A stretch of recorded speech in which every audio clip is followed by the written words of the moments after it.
Hello, good evening, and welcome to Sports Unplugged on this Friday night. Again with me, Gav, and the main man, Kev O'Sullivan.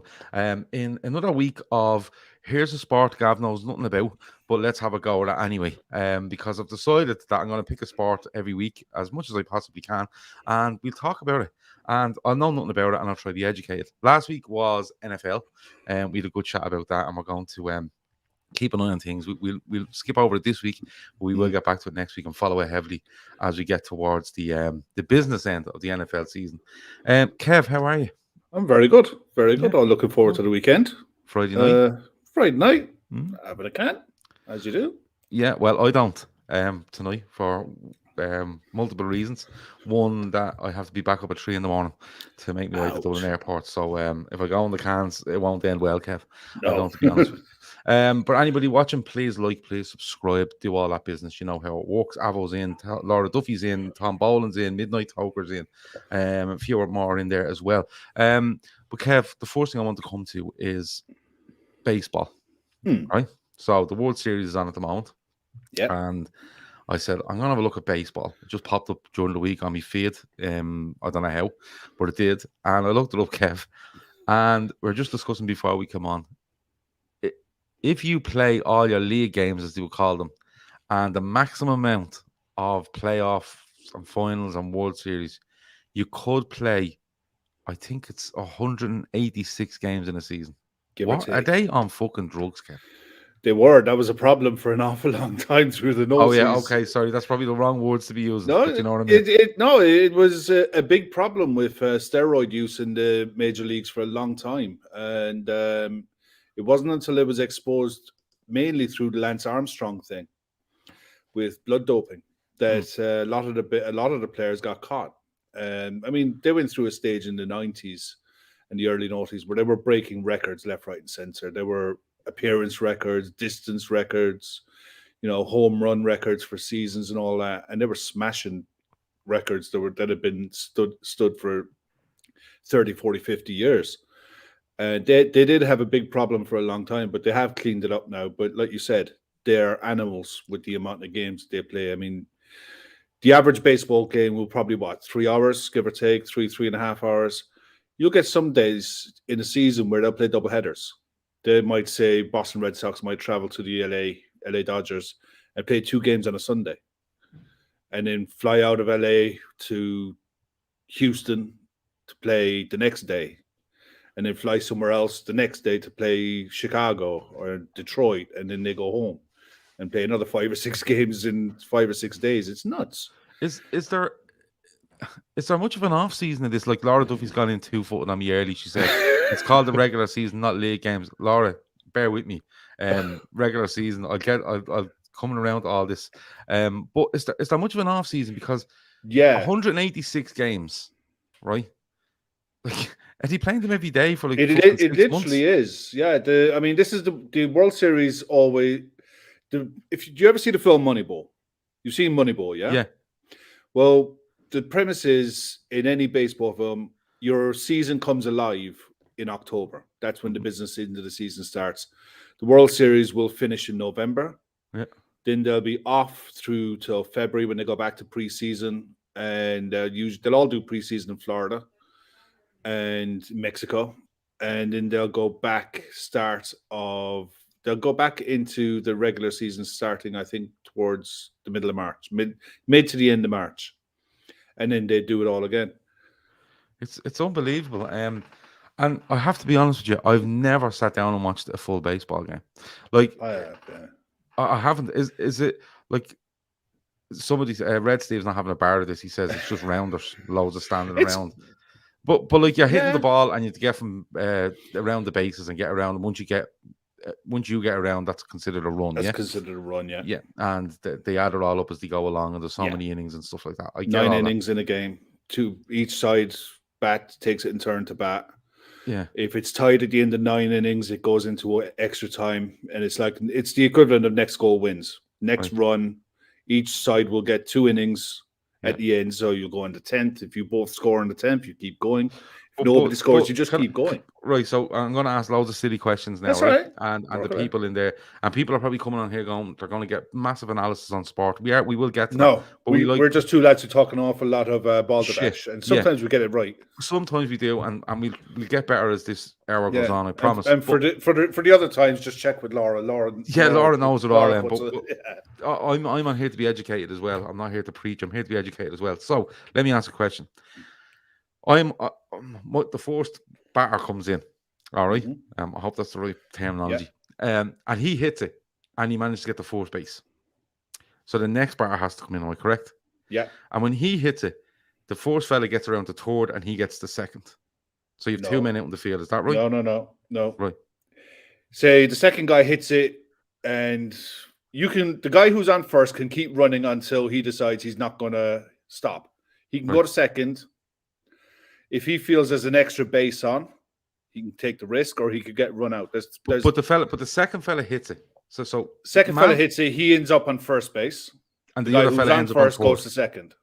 Yeah, correct. So you could end up with a guy on third, second, and fourth, which are four batsmen standing there, right? Yeah. And then he hits a really good one. He hits and three of them get home. Yeah. 3 of them get home. Plus him. Right? Plus him. Yeah. They get 4. Am I correct? They could get 4 runs, yeah. Right, okay. That's I was just wondering if I was correct on that. I just can't get over how many games they play. I think it's ferocious when you think about it, that they're but the pitchers won't pitch the same day, the next day. They'll get 2 or 3 days break between each game. But a major league pitcher will pitch 7 innings in a game. Yeah. He'll average around 95 miles an hour per fastball. For fuck's sake. And you can imagine the damage that can be done to your shoulder, your arm over a career. The amount of reconstructive never even a career. Like I play golf, and there's been days now where I've gone out and I play, 18 holes, and I might come in and I might go out with 8 in the morning. I might play 18 holes with 3 lads and take about 3.5 hours. So you might be finished at 11:30. You might go and have a bit of breakfast, and you might go back out at 1:30, and you might play another 18 holes. You play 36 holes of golf, around 7 hours. You probably, if you're playing well, you probably hit the ball 160 times in that. Now, out of that 160, 60 of them could be putts, so you're not really doing anything. So you're down to 120 actual shots. Yeah. And I tell you, your arms, your legs, everything hurts you. Your hips, after 36 holes of golf. Now, it is. It's probably, I don't know, 10, 12 miles of a walk in that. But Jesus, to be throwing a ball like that at that speed, that ferocity, for a 3.5 hour game, no, you're not doing it all the time, but it's very, very physical. And to multiply that by a possible 186 games is, for me, it's just mental. I think, I mean, there's only 9 players in the team, plus you'll have a designated hitter for the American League, whereas the National League don't. The National League expect your pitchers to bat as well, where the American League don't. So the pitchers in the American League, that's their main and only job, is to pitch the ball. Yeah. In the National League, they've got to be able to hold a bat as well. And if you're a bit spicy with the ball, then the opposition pitcher will more than likely take liberties with you as well. Yeah. Pitch into you, pitch in at your shoulder, pitch in at your hands. Yeah. At your feet, anything just to throw you off, get you out of your game. It's short enough that you can sit and relax and watch it and dip in and out of it and not miss much. It's not as intense as watching football or anything like that, because football's all action and anything can happen at any second. Baseball is a lot more relaxed. You can chill out and watch. The amount of nights you come home, I used to come home from work, throw it on, and it'd be on, and I just fall asleep on the sofa watching it, kind of thing. It's that kind of a game, Yeah. Well, I hope I say this right, Laura, because you're being very harsh on me this evening. Shohei Ohtani for the Angels is currently the best player in baseball. He is the only two-way player. He bats every day and pitches every 5th day. He is absolutely unbelievable. So we have to go and watch some videos of him. Laura Duffy's absolutely banging out facts about baseball here. It's unbelievable. I mean, you're down to the business. And before people get on and go, Laura has to come on the show. We're trying to get Laura on the show. I don't think we can afford her. I'm being honest with you.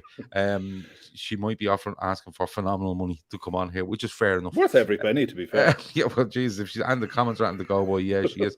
But is there anybody? I'd love to know if, before we move on to our next bit, I'd love to know if people in the chat watch a lot of baseball. Do you have a or baseball have you watched team? it in the past? Yeah, because I mean, we've a vague interest because of the Red Sox. So yes, because of Fenway Sports and FSG, we have a passing interest in what they do. And they got to the I think it was the American League final, and it was Houston beat them 5-0. Yeah, but Boston weren't expected to get anywhere near it this year. They were so it goes in cycles, does it? Where it does, yeah. Yeah, I think a lot of it is because of the way they run their college system is very similar to the NFL. okay. It's on a draft system, so yeah, so the worst team gets the first draft pick and stuff like that, and you'll get player trades and what have you. But generally, the run of the mill is the more you pay per player over a season, you tend to have the best teams. New York Yankees, one of the biggest franchises in world sports. Boston Red Sox, one of the most traditional in world sports. And these players would have, multi-year contracts, I presume. Yeah, but then they run out, and then that cycle starts again. Yeah, they're literally the ultimate free agents. Once you're in and you're any good at all, it's not uncommon to see someone who's decent signing $50-60 million 7-year contracts with a club. There's no such thing as transfer fees. Everything is wages and agents' fees and endorsements, but there is a league minimum that all players have to be paid, and every club has to fall within a structure of. It's like the equivalent of financial fair play.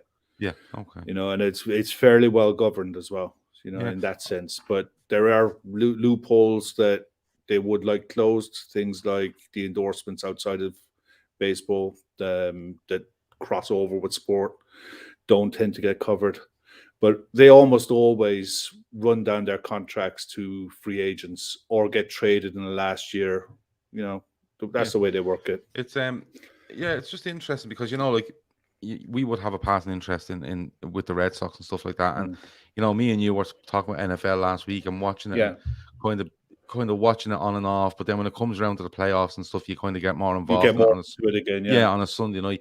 And I just wanted to see what people thought of baseball. People are saying there was one person there said it feels LFC Aaron says Major League Baseball is actually dying sport in America. NBA and NFL much bigger.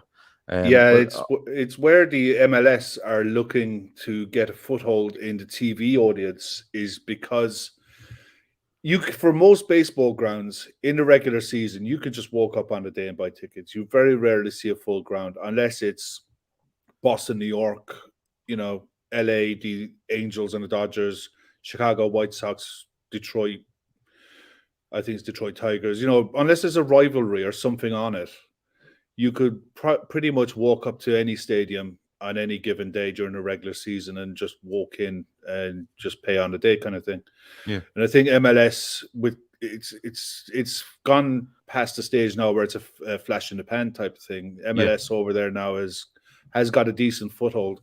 It's not quite up there with National Hockey League, but it's not trying to compete with the NHL, and it's not trying to compete at the same time as baseball. But there is a window there for MLS to grow, and baseball, because of volume more than anything, and because of choice, it is starting to slip and starting to wane.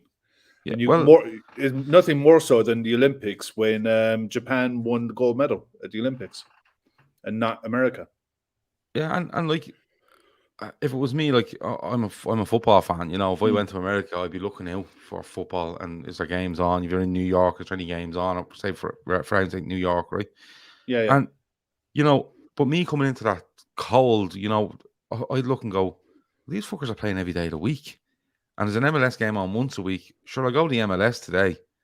I pick the MLS because I've fucking 6 other days a week I watch these. Exactly. You know what I mean? And that's where you might lose some people, but it's it'll always have its core support, especially at this time of year. I mean, you turn it on tonight. It's on at 1 a.m. tonight on BT Sport. Yeah. The World Series is tied 1-1. Houston and Atlanta Braves, neither side have won it in a long, long time. Houston has only ever won it once in their history. Yeah. So at the end of it is a bit of a fairy tale for either side. Last time Atlanta won it was when they held the Olympics. I think it was '96. So for either city, it's huge because they're both established cities that they haven't had franchise picked up and moved somewhere else a lot. Yeah, the Atlanta Braves and Houston Astros have been in that city for a long, long time. So their core support there is going to be massive. Yeah. So it's huge for them. Yeah, it was just interesting when I seen that earlier. I mean, you were talking, and I said, you know what? Let's have this. Red Steve says he needs an early night. It's a big day tomorrow. Yeah, it is a big game. There is Liverpool tomorrow. There's a lot on tomorrow. Bonkers LFC says F1 race last week. Last week race, sorry. Yeah, I caught a bit of it, and he's gone 12 points clear. Am I right? He's gone 12 points clear now. He won that race by 1.5 seconds. Yeah. And it was decided literally by when Hamilton took his pit stop. Yeah. If he'd have stopped a lap earlier, he might have had a better chance. But it was so close. The cars are so close now. Yeah. That it's fine margins. But it was a good race all the way through. All the way down the field, there was good passing. There was good race action all the way through. There was no real drama. But no, it was a decent race. The next one's in Mexico, I think, next weekend. So that's another one. 5 to go now, is there? Yeah, 5 to go. That Mexico is a huge race. Hamilton probably needs to win Hamilton probably needs to win the next two, doesn't he? He needs to win. Yeah, definitely. At least the next one to bring it back within. But it's still hair's breadth. But Hamilton can't afford to slip further behind.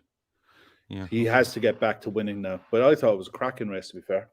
Yeah, no, it wasn't. 1.5 seconds, nothing in it. You know, that's what I mean. It is nothing. It is literally the length of, or the decision on when to bring Hamilton in was kind of, what Avo loved it. He said it was a great race. I missed 48 laps and I seen the closing 6.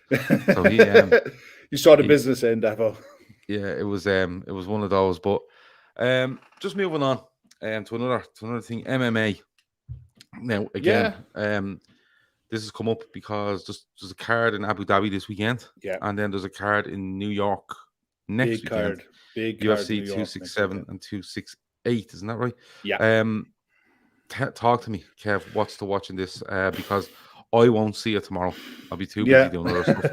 Right. But next week, I might take a look at it next week. Well, next week is huge.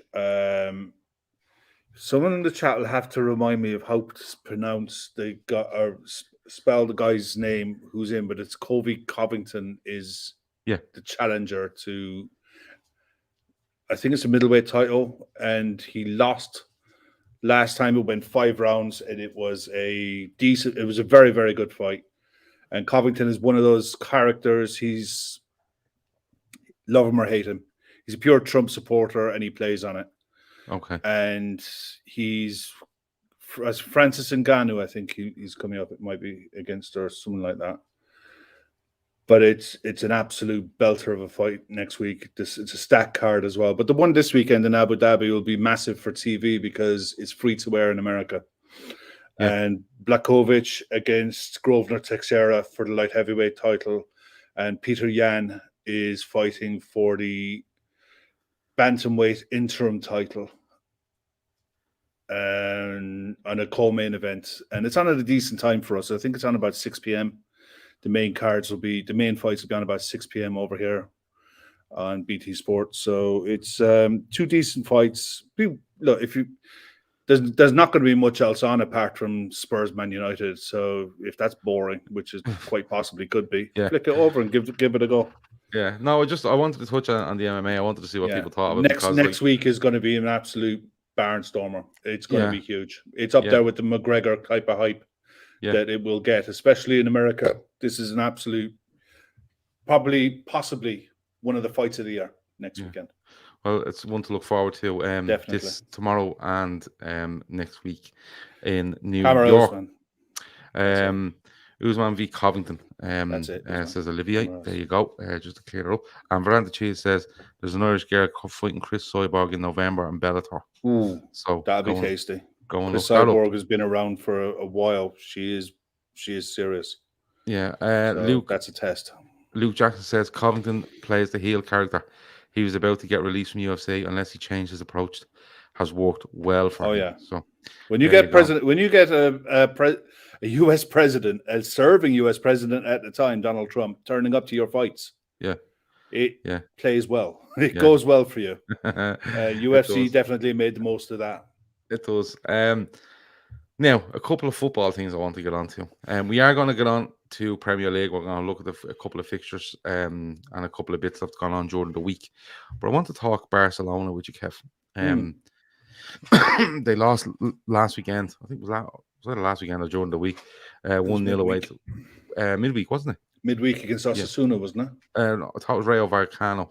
It could have been Vallecano. 1-0 they lose, and Jurgen fucking Ronald. So let's just get Ronald, who's on the cans here? no. Ronald Koeman gets the sack, and I was asking lads for a couple of weeks about why is he still in that job? Are they that desperate? Because nothing for me stands out about Ronald Koeman as a manager. I'm just going to put it out there, right? I think the job is way too big for him. Even if they were in that pomp, I think it's too big for him. The state they're in now, I think, is way too big for him. I don't think he has the mentality to do it. And let me see. But this is interesting. Stu Max says, Gav, Jack Callback. Is he the Jack Callback? Jack Callback is Sunderland. Forest? It could be Forest, yeah. Okay. He says, has got my 23-fold bet for 43 grand down to a 9-fold. Okay, so something's happened tonight. Jack Callback must have scored a goal. And Stu Mac Forest were playing QPR tonight. So he's waiting on the 9 more teams. Do tell. 43 grand. Stick them in there, Stu Mac. Yeah, stick it in there and we'll all take a note of that. We'll all keep an eye on it. But Barcelona, they're in the shit that they're gonna post massive losses. The only way over from me is that they get huge investment. There's been talk from Dubai that they will get some investment there, right? Which I don't know how that will work because aren't they a fan-owned fucking enterprise? And will that throw everything up in the mix? Because someone coming in with investment is gonna want a fucking massive say in that club, if they do it. But you look at Koeman and he gets sacked, and there's talk of Xavi coming in now. To replace him, another former player and stuff like that. But Kev, I like Xavi as a player, don't get me wrong. But is he a bit mad going for that job right now on the stage of his career he's in? Because I think you need someone with a bit more of an appetite for the game than Ronald Koeman. A little bit more of a presence. Because I don't think Ronald Koeman has much presence, to be honest. No. And somebody that's going to go in and look at that team and go, we've lost, I bet, the best players ever played for the club. We've lost players in the last 18 months to 2 years that were huge for the club. We have players still here that are coming towards the back end of their career, and we've some cracking talents coming through in the likes of Pedri, etc. Is Xavi mad doing this, Kev? Because this is a road to nowhere for me. I think it's win-win for him. If he succeeds, he's the greatest thing since sliced bread. If he doesn't, well, the club was a shambles, and he never got the backing. And he tried, and when the club called, he came. I don't think there's a lose for him unless he goes in and tries to upshift everything, and I don't think he will. I think for him, look, I think Barcelona fans, first and foremost, need to realize that odds are they're not going to make top 4 this year. They're not good enough. They're not good enough to make the top 4 in that Spanish league now. If they accept that and decide, right, he's going to need time to rebuild. He's got to shift players there that need to be gone, the likes of Clement Longley, and there's another centre back there as well, and Titi. These people who have to be removed from the club now because they've obviously decided they're not going to take pay cuts. So by hook or by crook, they have to get them out. And he's gonna have to persevere with what he has. And at least the one thing that he has going for him is he'll be very stubborn and set in how he wants to play the game. rightly or wrongly, he'll get them playing the way he played. Now they won't be as good as him, and they might not be able to do it the way they used to do it, but that will buy him credit in the bank for a certain period of time. I mean, I think that most fans, Barcelona fans, aren't stupid. They can see what's in front of them. They know that Sergio Aguero was a vanity signing that shouldn't have been made. They know that Depay is decent, but that's about it. And they know that the kids are learning their trade on the job. So they have no choice but to be patient now. Does he because Xavi is like a pure product of La Masia in Barcelona, right? Does he take the job on the understanding that, listen, if I want all of these top names to go, they go. And we have to take our medicine here, and we have to say to ourselves, right, look, I think they're in real danger of missing out on the Champions League. I think that's a fair thing to say, right? Yeah. But it's I think it's a risky move for Xavi, and the reason I say it is because I know that they're messed up at Barcelona. But if Xavi comes in there and it's a complete disaster, people could hold it against him that, look, you went in there, it was still Barcelona. They still had a certain standard of player. Conditions were tough and you weren't able to hack it. And people could throw that at him because you've seen it being thrown at loads of managers in the past, right? But what does Xavi do? Does Xavi come in and say, right, A, B, C, D, and E aren't good enough, so they're gone. But D, E, F are, they haven't got the right attitude anymore. They're gone. And G and H, I just need them off the wage bill, wherever it might be. Does he need to literally look at the likes of Fati and Pedri and whoever else and say, right, I'm building my team around these.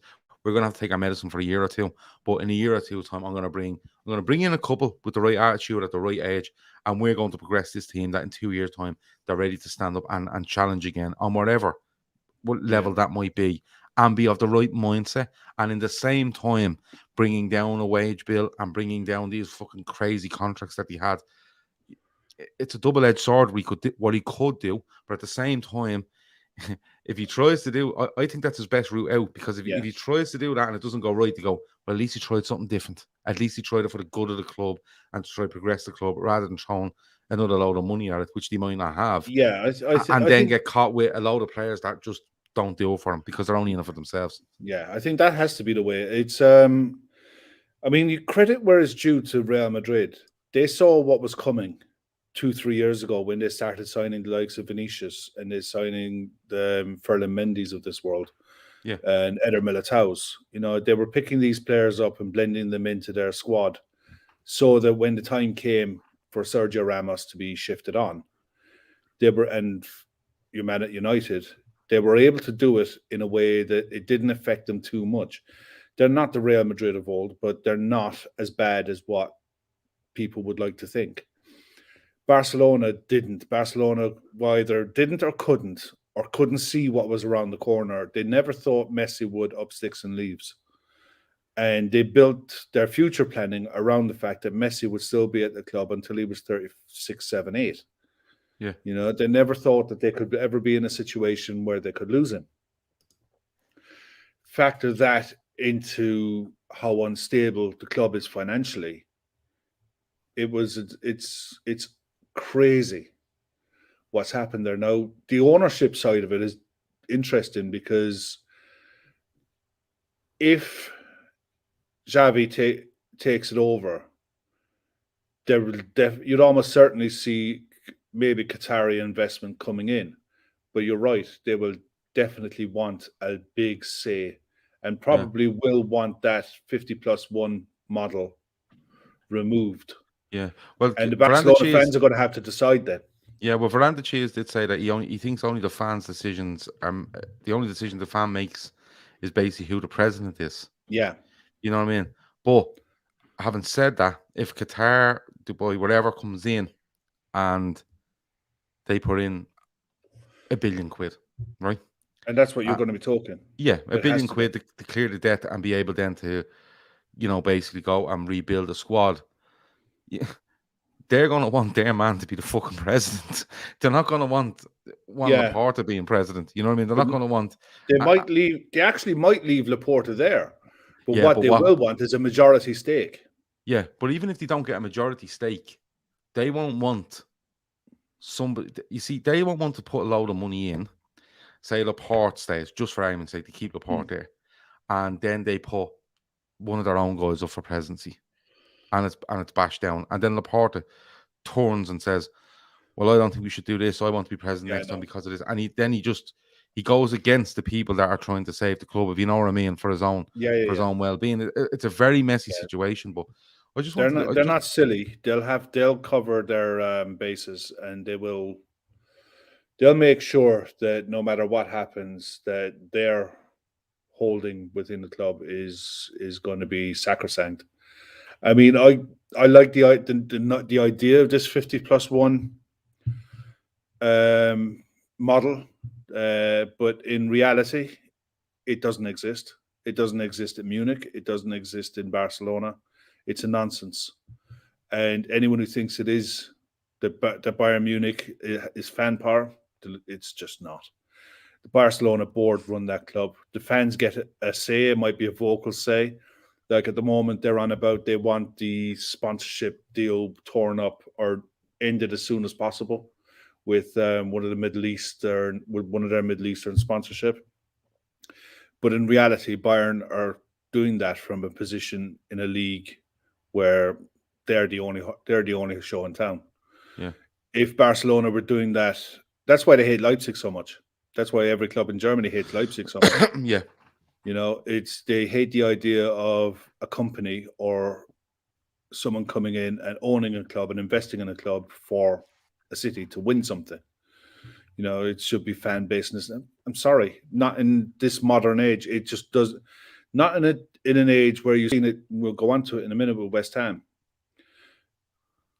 where you've got billionaire owners willing to put enough money into the club to sustain your club for a generation in place. They're going to want a big say, and of course they are, because if they go, that's the way the football's going, I'm afraid. Well, if they carry on the way they're carrying on, the least of their worries will be not being in the Champions League. Everything it'll be Europa League then you won't have European football, and then you won't want players wanting to play for you. You know, and you see all this stuff about Pedri and Fati and there's others there that apparently have big contracts, but big massive buyouts, and that's a legal thing in Spain. But I'm sure somewhere in their contract it says, listen, that's the buyout, right? Legally, if anyone wants to come in and absolutely destroy you with a bid. But if I'm not in the Champions League, there should be a number on it. And if I'm not in the Europa League, there most certainly should be a number on it. Because and if it doesn't matter. Their agents need firing on the spot. Yeah, exactly. Because these players, as young as they are, and they might be, you know, products of the Barcelona youth system, or, you know, always wanted to play for Barcelona. You hear that line all the time. Mm-hmm. They're all looking out for themselves. You see it all the time. You know, young players, 17, 18, 19 years of age, and they all have these mega agents, and they hold all the power now, and they always will hold that power until something massively changes. But it's funny enough, you say that. In the week, there was an interview, I think it was Chiellini, talking about De Ligt. Yeah. That he was an absolute superstar of a defender, a man mountain. He just hopes to God that Raiola leaves him stay where he is for another few years. Yeah. I mean, that tells you everything you need to know. Yeah. About football today. Yeah. This isn't about football. This is about keeps him there. Yeah, because the agent will tell you where you're going. Yeah. That's Paulie says there it could test Xavi's. I presume he's talking about Xavi here. He says it could test his patience working with players who are not at his level. Be interesting. Yeah, but I know where you're coming from with that when it comes to kind of more experienced player that weren't at his level. But I think if he was looking at younger players, Paulie, that you feel that could get to a level, I think that would work better for Xavi. You know, I think you see that more with the likes of Sol Campbell going to work in the lower leagues. You know, the likes of Paul Ince when he was working in League One and League Two, that he was asking players to do things where he thought was basic. Same with Sol Campbell, and players were just looking at him four-eyed as to say, "What in the hell are you talking about?" You know, Xavi's coming into Barcelona with players who grown up through the academy system, know the club inside out, know that how, because that's the one thing with Barcelona. We're probably showing videos of Xavi every day as well. Yeah, and it's one thing with Klopp with Liverpool. From under 18s upwards, they all play the same style. They Yeah. all play the same way. It's not under 18s are tailored to how a player wants to play. They're tailored to how the first team plays.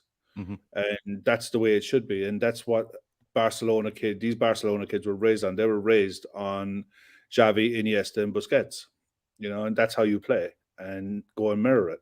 Now, these kids are going to get a huge lift if he comes in. It's the fact that you're trying to blood these kids into a side without the experience around them. That's where, unlike Manchester United in 1992, those kids were coming in to a winning side with experienced pros around them. Yeah. On the cusp of doing something. Yeah. These kids are coming into a failing side with brand new signings and managers who are coming and going. It's a disaster. It could all end up badly. It really could go. And Midnight Talker says Xavi is non-proven too, and that's fair. Yeah. But the thing about Xavi is he's an absolute one of the all-time legends at Barcelona. He's up there probably. I don't know where people would rank him in all-time Barcelona players, but he's most definitely in the top 10, if not the top 5. And it all depends on his outlook, and it all depends what Barcelona are looking for. Are Barcelona looking for Xavi to come in and just be Xavi's back and he was brilliant on the pitch, he must be brilliant off, and we expect, we expect to be up there, or do they turn around and go, Xavi, we're in a bad way, we have got the basis of a really good core of young players. We have some players there that are okay, but probably need to kick up the arse. We have some that just don't need to be here. And if he knows what the clear prerogative is on this club, I think he could do all right. The only worry for me is that he goes in and he's spun a yarn, Kev, and he comes out too wide for that. No, he'll know people. But you know the way goalposts can be changed. You know the way goalposts can be changed. Oh, yeah, of course. And that'd be my worry for him. And then people would say, well, Xavi fucking had a hard time, and it can go against you. I'm not saying it would, but it can go against you. The one thing that could go against him is the last time they went for a player like this, a player to manage them like this, was Luis Enrique and Pep Guardiola. Yeah. And if they're expecting Xavi to be a clone of them and to eclipse what they've done in the game, they could be in for a rude awakening, because they did it with top quality individuals already there. They had established. They had brilliant squads, in fairness to them. Yeah. So you mentioned West Ham, and there's been talks this week of a takeover at West Ham, or a takeover bid at West Ham. A billionaire. Daniel Kisniak or something. Yeah. Something like that. I can't remember. What do you make of this? Because this comes hot on the heels of the Newcastle stuff. Now, the Newcastle stuff held a lot of... that's got a lot of more baggage. Yeah, there's a lot more baggage with that one, you're right. With different things going on. But this West Ham one, we were only talking... I don't know whether we were talking on a show or we were talking... It must have been on a show.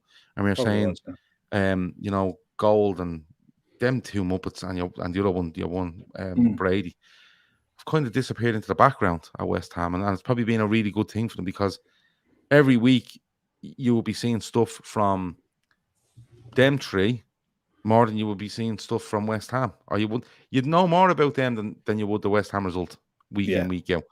And they've kind of disappeared in the background. And, people are saying, well, West Ham fans not on the ground is a good thing for West Ham. How would they do this season with fans in? But they've a good thing going on there at the moment. They knocked City out of the League Cup during the week, and they've a really, their manager's doing very well. They've a really solid enough squad. That might be a bit short come the back end of the season, but at the moment they're doing all right. Gold, Sullivan, and Brady, thanks bonkers. I just couldn't remember the other fella's name. And Chris Black is saying they want a 24% stake in the club initially. So would this be a case for you of coming in 24%, gives them extra few quid to spend, sorts out the COVID issues that they might have had over money, clears that up, gets them onto a next level where they can spend some money, and then this crowd will look and go, we're progressing, we want another 24%, or we want whatever, and eventually where they end up being a majority holder over the other three that are in charge right now. Yeah, I think the way it works, they'll come to a certain percentage where they'll have to buy the club out. I'm not sure what that is, but I know that there's they have to get to it, because remember Usmanov, when he wanted to take over Arsenal and he was trying to buy up shares left, right, and centre, and he had to get to a threshold before the others had no choice but to sell. Yeah. I mean, with this investment now, I mean they're expanding the ground to an extra 2,500 seats. Now it's not a lot, but anything. It's I interesting to see don't know. where are they making that expansion of 2,500? Like, I have no clue because I can't imagine they're demolishing or building anything extra. Whether they're adding more hospital or removing some hospitality that's there and adding seating or something like that, I don't know. But I because mean, it's a the fair, Spurs already. isn't it a fairly like you know, It's a weird number. the stadium is a mirror image of itself. You know, is one end different to the other? Where they can go, look, that's slightly smaller at that end. We make it bigger and we match it up. Uh, is it like that? I remember It's from the Olympics, they turned the pitch 90 well, degrees. yeah, but They, it's a bit like the Etihad. The Etihad, yeah, because it was, yeah, as the city of Manchester, looked completely fucking different to what it is now. yeah. You know, but it's just a weird number of 2,500. I think one of the comments in there is not a bad shout at all. Building it closer to the pitch. I think it was Toker's comment there that they might do something whether they go down and build seating up in some way, shape, or form. Take the pitch lower, right? And build seats but closer. would that rule out your running track then? Yeah, if they were, I mean, eventually, that's what I would have done anyway. Okay. I would have dug up the pitch completely, took it maybe 20 foot, 30 foot lower, and built stands up so that your ground tier now would become like your second tier. Do you know what I mean? And you'd have stands all the way around where the running track is. Yeah. Well, Danny, it's just crazy. Danny Bramman, I don't know if he's a West Ham fan, but he says we already have the seats in place. There are 67,000 seats. We are limited to 60,000. Is that in that stadium? You know, the Olympic Stadium was bigger, wasn't it? Because they had to reduce capacity. Yeah, when they Danny, when just they come back turned and the let us pitch. know on that. Yeah, I'd like to know about that as well. And I know they had to turn the pitch, and the Olympic Stadium had a bigger capacity than what West Ham do. But that was maybe during the Olympics they had retractable seats or something. Yeah, it's a weird one. It's a weird one. But I mean, the investment itself, the guy this isn't his first foray into football. He's a large shareholder in Sparta. I think it's Sparta Prague. Yeah, 40%. Somebody said. Yeah, that. And you know, West Ham already have the two Czech players there, so you wonder how long this has been brewing. I don't think this happened overnight. The idea that West Ham suddenly became aware of Czech players and they landed like the two best ones. Yeah, you know what I mean. I don't think this is something that's been brewing for a while. And good luck to them, because in fairness, the way they're going this season, to me, they're a top four side this season. If they can maintain it, unlike what Leicester did, is fall away in the last third of the season because of the demands of Europe. You know, it's all rosy in the park now and they're playing great stuff, but it's a long, long season. And usually by the last third of the season, sides tend to fall away. Yeah, February, March is when you usually see it, and then it really starts to. It takes shape. I think it starts to really take shape around the end of December, because you've gone through that Christmas period. But all credit to Moyes, he's done a cracking job with that main core of 11, probably 14 players, 15 players. He's got them playing good, effective football. Yeah, Danny's back. Thanks for this, Danny. Cheers, Dan. He says we only have a safety certificate for 60,000. For us to get the seats opened, we have to get an agreement from the it must be the council. London, Is that the London Council? You'll have to tell me what LLDC stands for, but I'm presuming it's a council. And you know, that's fair enough. With regards to West Ham, I said it the other night. Dave Moyes, he's settled in there now. He has them playing a certain way. It just reminds me of Everton, the mid 2000s, with a few better players for me. And maybe a little bit of a deeper squad, but like West Ham have everything to go and be competitive, be really competitive. Like that stadium is being thrown at them a lot, but it's a fabulous stadium. It is, and if you can find some way of getting that fucking running track out of there and bringing that, you know, I'll put it this way: if you took that running track out and just brought both ends of that stadium up towards the pitch, it'd be it'd be a cauldron in there. It would be, And then if there's talk of this crowd coming in, or this guy coming in with this money, and the chance of getting the other three out, that's only a plus. It's only a plus. because You know what I mean? look, in fairness, two of them are billionaires, but they're billionaires on paper. They're this guy, he owns 5% of Royal Mail. He owns a part of Sainsbury's. He owns he's a CEO of a Central European gas company. You know, he will model West Ham very much along what Leipzig are doing. You know, where they will buy right, sell right, and be competitive while they're doing it. And if they can get into push towards the Champions League while they're trying to get there, all the better again. Okay. You know? The London Legacy Development Corporation, and thanks for that, Cyber Sims, is the mayor post-Olympic of London Development Corporation. But it'll be interesting to see. It'll be interesting to see because, like I said, that stadium and moving away from Upton Park was thrown at them a lot, and they didn't settle for it in there, right? But in saying that, when they weren't settling right, you know, who was in charge, you know, players, it just wasn't going right from nothing felt right. And I think the break has kind of made West Ham fans think, well, this place is better than not being at it.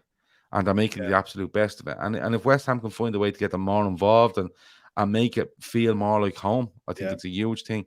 And more so, an investor like him, West Ham might be able to afford to keep the likes of Bowen and Declan Rice. Yeah, hang on to them for that bit longer while you build. Yeah, and build around them. Exactly, and get the extra year or 2 years out of them, and then they may have to move on then. But that's just. But if West Ham can continue to progress, they become a lot more of attractive opposition or proposition than some of the sides around them. Where you go, why would he go there? Why would he leave West Ham to go to whoever, you know, player insert team A? Let me see. Avo says the video of the Anfield Road development looks a beast. I'm seeing that, no, either of I. It's going to be impressive looking, I think, when it's finished. To see it matched up with the main stand will look good. Right, 10 minutes or so left, Kev. We're going to stick on football because we've done baseball and we've done MMA, and I'm not talking golf this week. I will let you know. I went out and played golf yesterday morning, and the fucking rain was horrendous. I had to travel out to the coast of Dublin and play on the side of a hill in order to find a golf course that was open. There was that much rain in Dublin yesterday. Just played 9 holes, got absolutely pissed on. But I had a great time doing it. I'm on the sheets down here all day today. Listen, people looking at you coming off the course going, what the fuck are you doing out there? And I'm just looking out, it's great. Once the ball rolls and once it goes, we're good. You know what I mean? You get wet for an hour and a half, 2 hours playing 9 holes. Come in, get some dry clothes in you, get some food into you, and it's all good. Let me see.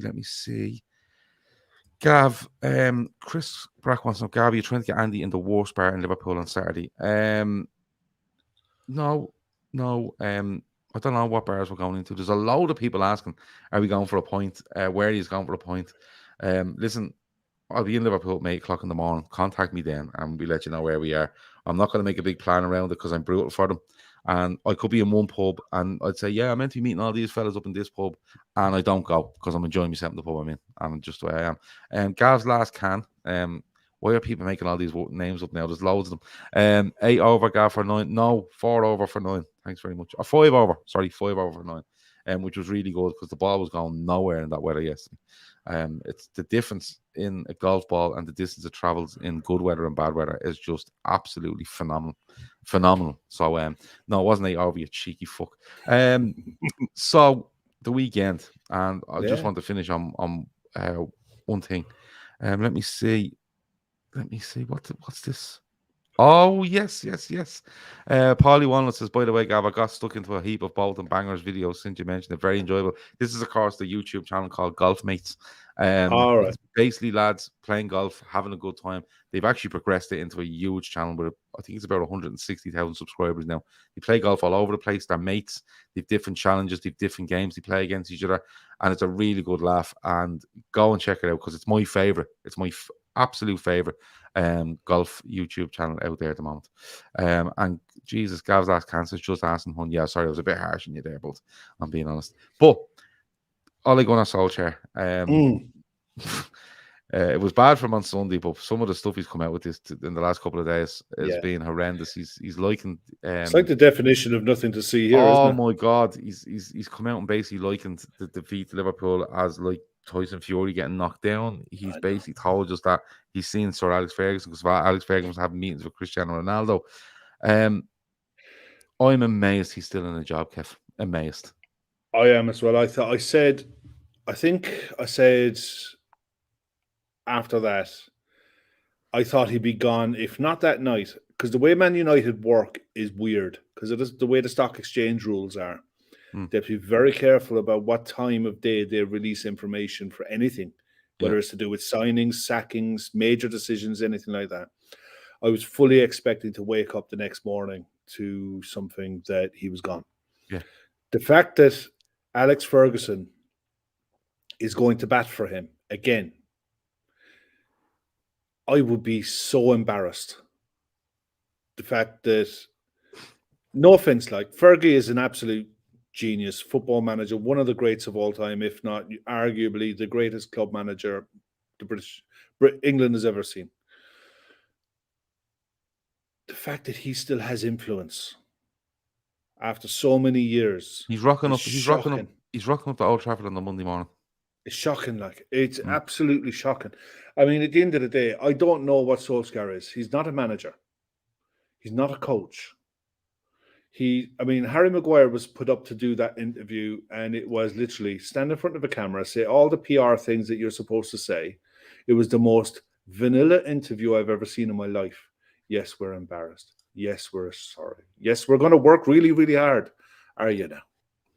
If I was a Man United fan watching that, I remember when it got bad for Brendan, and that night at Anfield that he went. I mean, we knew that he should have gone in the summer. We all said he was on thin ice from the summer. But that night that he went, that decision was made that night. And you could see that it was coming. I don't for the life of me understand what... If you're a Manchester United player and you can't get yourself motivated to play Liverpool at home in front of a packed house for the first time in years... They're lucky that they're playing Spurs this weekend. They're really lucky they're playing Spurs this weekend, because for how bad Manchester United are, Spurs are worse. I think it's an intriguing one. It could go anyway. It really could. The only thing that had me thinking that he wouldn't be sacked, I'm still amazed that he hasn't, but the only thing, the reason I thought he might be sacked was maybe another Manchester United manager sacked after Liverpool defeat. All right. I'm nearly sure Moyes is let go after Liverpool defeat. He would have been the third. Mourinho is, and this would have been the third in four. In four. Yeah. And I think that's what might have held them off. The other thing that tells you is that they haven't got any plan for after Ole Gunnar Solskjaer. And disregard everything you see from journalists in fucking the UK, Italy, France, Germany, Spain, wherever it is, because they haven't a fucking breeze what's going on, right? I'm not messing when I say there has to be 15 managers linked with this job. Yeah. Right. And he's ready to take over. And Manchester United like him. And Manchester United like him. And Manchester United can't like them all. If Manchester United like all them players and all them managers and they're going and going, we like him, and him, they haven't got a plan. Yeah, notion. Yeah, because you need to have a fella you want. And it's not just a manager. It really isn't. It's the backroom staff that comes with the manager. It's everything that comes around. It's the logistics of the company the company you're trying to run and the football club you're trying to run. And for me, Kev, they don't have a plan. And all this talk of, oh well, Conte wants to come in and Conte's ready to take over, but United don't want to burn Conte with these 3 games. Are you telling me Conte's not good enough? You're basically telling me that Ole Gunnar Solskjaer is not good enough, A, but B, Conte couldn't come in and improve them enough to get a result that Spurs, Atalanta are home to Man City. Yeah, so when are you going to bring him in? Are you going to just wait until he's run of 3 games against Norwich at home, 3 weekends in a row, and then bring him in? That doesn't show much trust in him. But it's absolutely shambles. It's an absolute shambles, and the stuff he's coming out with like that, like trying more and trying. Nothing about. He didn't say anything about his tactics. He didn't say about how he got it wrong. I haven't seen anything from him to say my fault, right? But I haven't seen him come out and say my players weren't good enough and lash the players And I know all this, they like to protect the players and stuff like that. But I'm Sometimes sorry. you can't. Sometimes you have to just turn around and go, that wasn't good enough from start to finish from any of my players. And I won't allow it to happen again. He's so fucking soft. And, you know, I said it before, and I've seen Brendan Rodgers' name, you know, being mentioned, right? Brendan won't go anywhere near that job. Well, I don't know. And I'll tell you why. what. I'll tell you why, because I think they want a yes man. And the reason they want They a might yes want a man yes man. to continue on exactly the way they're going. And this is where the Glazers point comes in. And I fully agree with United fans on this with regards to the Glazers, because they could push them on and on and on, but they don't, because they've their own agenda. And the final shot of the agenda is selling them for billions. And I'm walking away with that. The thing is, if they had any common sense, if they actually wanted to compete and win things, the first thing they'd do is they'd go out and hire Edwin van der Sar as your director of football, and then you tell him to go and you set the agenda and how you want the club to play, how you want the club to run over the next 5 years. Then you go out and you hire the manager, and then you look at the players and look at what you need and go from there. It doesn't matter who the manager is. It doesn't matter who the coaches are. If you've got a guy in charge of bringing in players who isn't setting the agenda of how to buy players and how to organize a squad and build a squad, they're miles off it. Yeah, there's a real disconnect for me with whoever's in charge of Manchester United and whoever's running the club. There's nothing in between. And in fairness, commercially, they're still a massive success. Huge, because they've put the groundwork in over 25 to 30 years. But Neville says an awful lot, and he has said that a couple of times. And that's one thing I do agree with him on, right? But having said that, while there is that disconnect, there's a reason for that disconnect. Yeah. There's a reason, because there's no disconcerting voices in the middle that might back your manager if your manager ever pipes up. And that's why that person's dead. Gav's last can says 100% Brendan goes there, his head is that big. I agree with you. And I think it suits him. I think Brendan Rodgers would love nothing more to go to Manchester United. Don't forget all the Liverpool toys and all that. No, I think he wants City. Right? I think he wants City as well.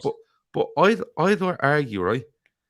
United would want him because I think you just go along, you go with the flow, you just be happy to be there for me, Brendan Rodgers, right? I don't see how Brendan Rodgers is in any way in a race or in any way being considered to be the Man City boss. Can't understand it. I cannot understand how he is. I really can't. And mainly because, okay, he spends a fair bit of money at Leicester, but they do lose their best player usually every summer. I think this summer might have been the only summer in the last 5 that they haven't. But in Europe, he's horrendous.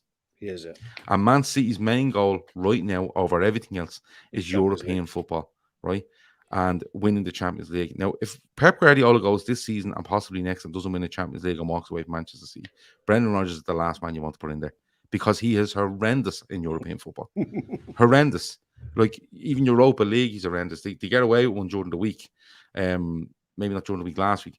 Last week in Europe. Yeah, and I've seen him do it. You've seen him do it at Liverpool. You've seen him do it at Celtic. You've seen him do it at Leicester. And he'll do it again wherever he goes. But listen, Brendan Rodgers gets linked to every job. Spurs, Arsenal. He's been linked to both of them. Sure, didn't he come out at one stage and nearly told Arsenal he wanted to go there? But anyway, it's the game itself, literally just stopped short of saying it. Yeah. How do you see this going to the weekend? Because if United win, can they sack him? If they draw, same as. And if he loses, surely they can't. They can't keep him on. No. Well, I think I had it down as 2-1. I think Spurs beat them 2-1. Okay. If Spurs can manage to score 2 goals. Okay. But I think an awful lot of it's going to depend on the manner of the defeat. If they turn up and they play and they lose, they'll be fine. He'll be fine. If they get walloped out of it, and I stand by what I said about Spurs over the past few weeks, they're a bad side. Yeah. If they get walloped out of it by Spurs, and that Spurs midfield is capable of getting through them, then I don't know how he stays in the job. And this is a crucial week for them. This is a massive week for them. The only thing I would say is that I think Spurs might play into their hands. And what I mean by that is not even overplay it. I think if you look at Arsenal against Spurs, Arsenal handily beat them 3-1, right? Yeah. And Arsenal didn't play a huge amount of football for me. Didn't play a huge amount of football. What they done was they just let Spurs see what they could do, which was usually diagonally balls 50 and 60 yards looking for Son and Kane and hoping Mora could pick up something. Midfielders getting bypassed and hit them on the break, and their fullbacks are awful. I mean, apparently And they only just scraped through Burnley at the weekend during midweek as well. yeah, it was a lucky goal. Like. if sport, for me, they might play into United's hands by United saying, right, we want to be solid here after what happened last weekend. We want to be solid. Let Spurs come on us and we'll hit them, because United have got the pace to hurt you. They have, yeah. You know what I mean? But I think if Spurs are brave, and what I mean by that is do what Liverpool done. Play high up the pitch. Play high up the pitch, but play through it. Don't let your final ball be won from 40 yards from goal. Your final ball has to be from 20 yards from goal. Yeah. And you will hurt him, because I think Kane has got the movement if you get him in that situation. We know this. Yeah. Son most definitely has. Lucas Moura has. Their fullbacks can get forward, and they're good going forward. They're just awful going back. It's an intriguing one. It's going to be a great watch. It's a 5:30 on Saturday. It's a tea time kickoff. So I'll come out of Anfield and I'm going to find a pub to watch that in. Yeah, straight after us. It's an intriguing one, so we'll have to wait and see. But all the stuff going around them, like the amount of shit I've read this week about Manchester United is just unfucking believable. Like literally everyone and their mother is telling you that this person's being linked, that person's being linked. There's genuine journalists out there basically going on as if they're fucking sitting in United's dressing room and asking the lads, what's going on here, lads? Oh yeah, hold on, I tweet that. Like, haven't a fucking clue what's going on. Do you know what I mean?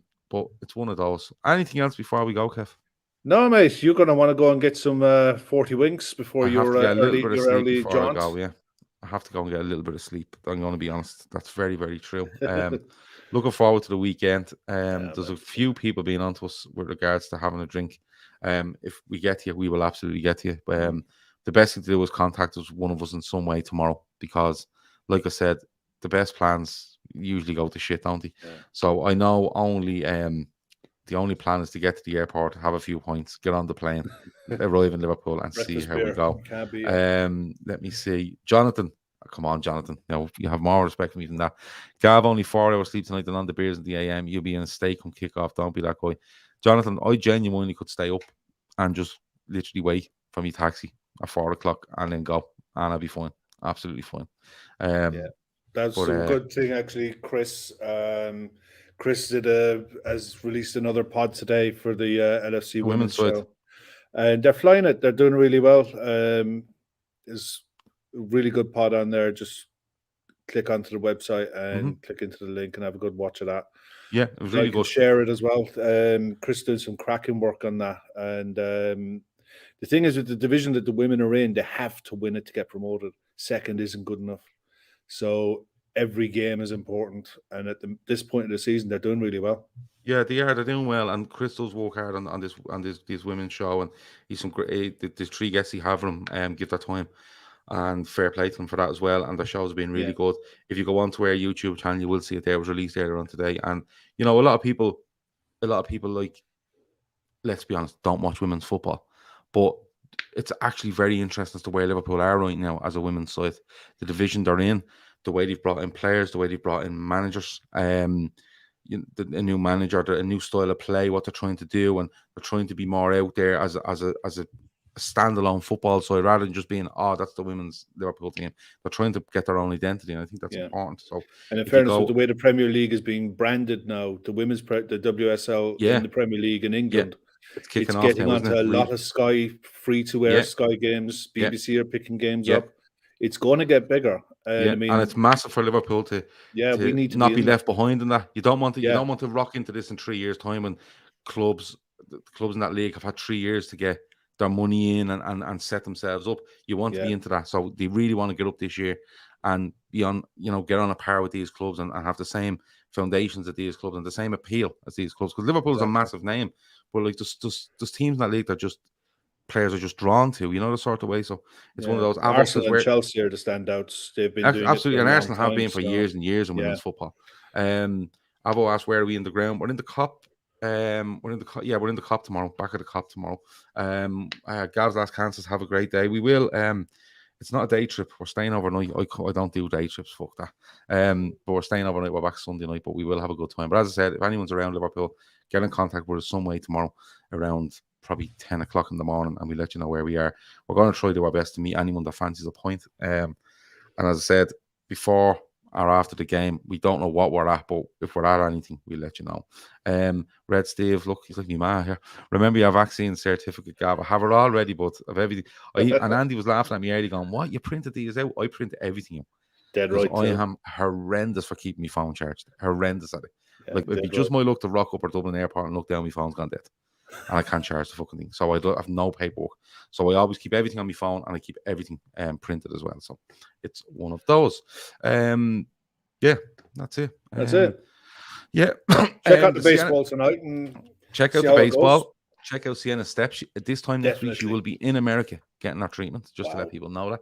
She's less than 4. Yeah, she's less than 4,000 away from her target now.